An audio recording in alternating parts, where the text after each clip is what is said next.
Let me just say, I am so glad to live in an era where they don't just round up homos and kill them. Most of the time.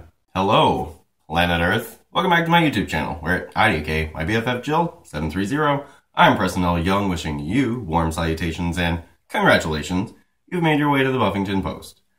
Alright, so today we're taking a break from Buffy, and we're going to review Game of Thrones Season 5, Episode 4, Sons of the Harpy.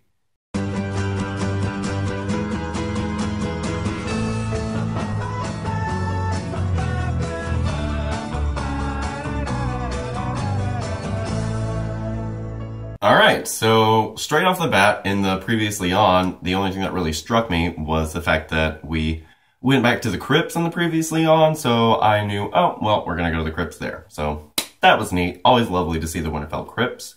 So we pick up in Volantis, and wouldn't you know, there's this fisherman that Jorah totally knocks the fuck out, and he steals his boat. And honestly, I hated all of the Tyrion and Jorah stuff. It was so exposition-y. Didn't we have episodes 1 and 2 for all the exposition? Why does Tyrion need to recount everything that we already know and that Jorah already knows about himself?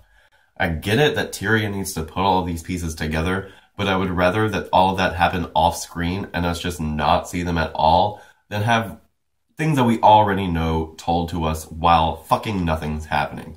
Sure, they're going off to see Daenerys, the wonderful Daenerys Targaryen, but what the fuck else is going on?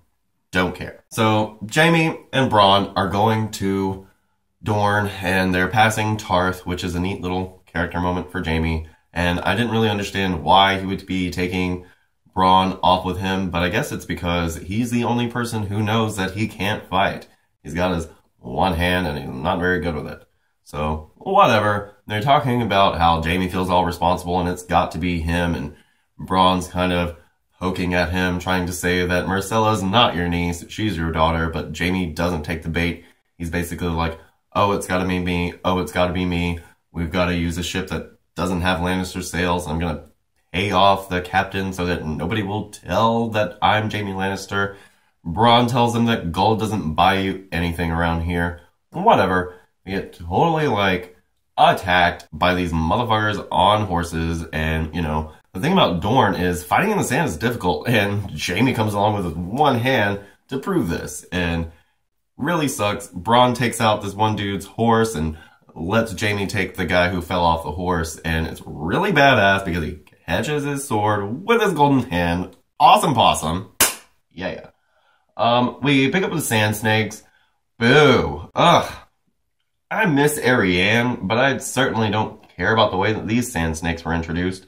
Sand snakes in the friggin' books, they're all cool and badass and sneaky, and sure, Obara, yeah, you're a badass in the books, but stop showing off. Fuck. And then in King's Landing, Cersei's like, hey, Mace Tyrell, why don't you go deal with our Iron Bank problem, because, yeah, you say they want to call in a tenth of their debt? Well, why don't you go and talk to them, because we can only pay them about half of that. I'm going to send Sir Meryn Trant with you, so that he'll assassinate you while you're gone. So, we got some funny stuff with Qyburn in this scene as well, but the major point of Cersei's plan is that she is going to arm the Faith Militant. She and the High Sparrow had this great big meeting, and she's like, yeah, the Faith Militant, I'm going to get my son to reinstate you. Even though, in the past, the Faith Militant turned out to be a not great thing for everybody involved, but okay. So sure, she arms the Faith Militant. The Faith Militant start taking everybody. And we see this like, what are they doing? Well, apparently Lancel feels so bad that he wants to have this like masochist party on his forehead. They put the 7-pointed star on his forehead with a friggin' knife, and he's like up with the friggin' Sparrow army. They look crazy. The Faith Militant are like taking everybody, and they take Loras because Lancel like, hey, we got you. Cersei sold you out, talking about your bum friggin'. Whatever. They take Loras. Marjorie is less than happy about this. She's like, you better go and get my brother out of jail, husband. Ugh, poor Tommen.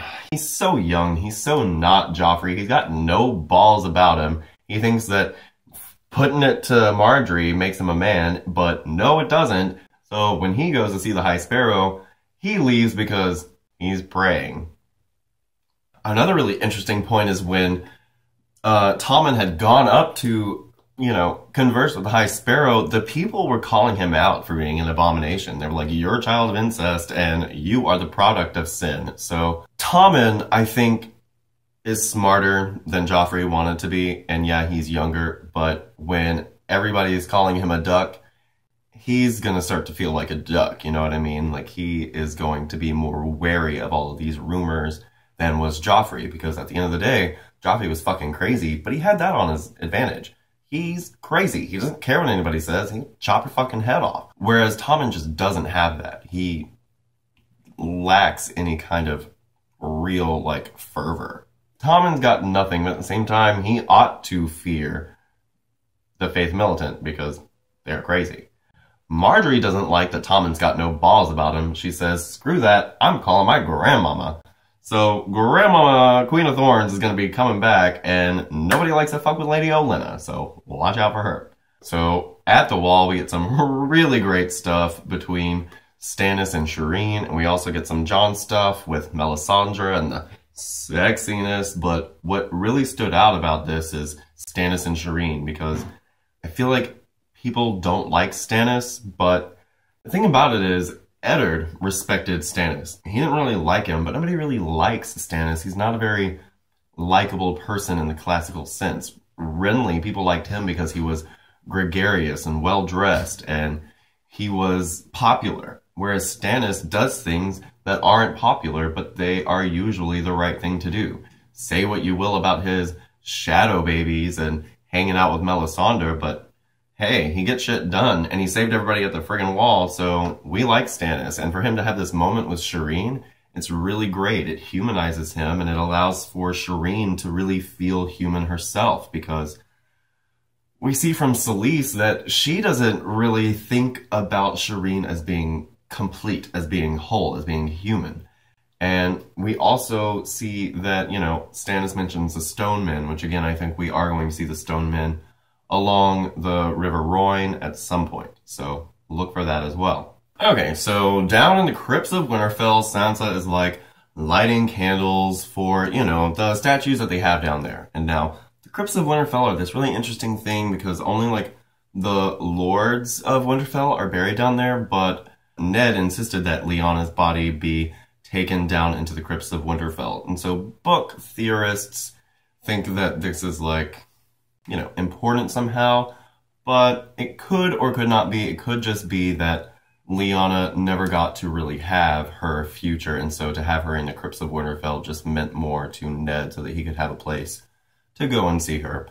But anyway, down there, Peter comes and he says, I'm off, I'm out of here, I'm gotta go to King's Landing because, they want to question me about some stuff. And keep in mind, they keep referring to the fact that Peter Baelish owns this whorehouse in King's Landing, and so I think that's going to come into play. Peter is the one who basically screwed up the finances for the crown in the first place. That's why they have this great big debt, because in the books they say that he could rub two somethings together and make 4 golden dragons, and so Peter has been funneling this money somewhere, and I would really like to see if the crown is going to get hip to this and find out where it's going. He tells Sansa that she's strong and that Ramsay may be an awful fucking person, but she has herself to rely on, and that she is the Wardeness of the North as long as she wants to be. So, yay, let's hope that everything works out for Sansa while Peter's off doing what the fuck ever. And I'm really interested to see how Sansa fares without him. In the books, she has this thing where her womanly courtesies are weapons, and I'd like to see Sansa use that, which isn't sex or, being seductive, but rather being coy and kind of being unattainable. Like I said, I think Sansa is the maid, and so I think Ramsay will not defile her. I don't think that the Reek stuff from the book is going to go on. I think that Sansa may marry a few times and just be an eternal maiden. Ugh, crazy, right? So, what else? Let's go to Meereen. Oh, things are crazy in Marine. I don't know what to think. This whore in the whorehouse, she's just causing badness for everybody, and the Sons of the Harpy are just causing badness. But let's talk about the one good thing. Barristan talks to Daenerys about Rhaegar, and Rhaegar is something that Daenerys really doesn't know anything about. Rhaegar is someone that she's never met, and the only thing that she knows about him apparently is that he was a great fighter, but Barristan reveals to Daenerys the things that we know about him as book readers, that people loved him and he was a very soulful person. He would sing to everyone and his songs would make people cry. And he tells her that, you know, Rhaegar wasn't just this one-sided thing. And back in the crypt, you know, we find out from Peter about the tourney at Harrenhal and this crown of winter roses that he placed upon Lyanna's head. Sansa says to Peter, you know, if only he hadn't taken her, blase, blase, blase. And Peter gets this look on his face that, you know, maybe that's not exactly how it went down. Maybe he didn't forcefully take her, but he doesn't divulge into that. And again, back up at the wall, Stannis said that it wasn't Ned's way to bring back bastards. And so we're starting to get these clues about that thing that, you know, we suspect, right? So yeah, later on, like, all this bad stuff happens. The Unsullied are attacked by the Sons of the Harpies after they take out the second Sons. And it's like 8 against a dozen, and the Unsullied really don't put up as good a fight as I had hoped that they would, being like born and bred soldiers, but okay.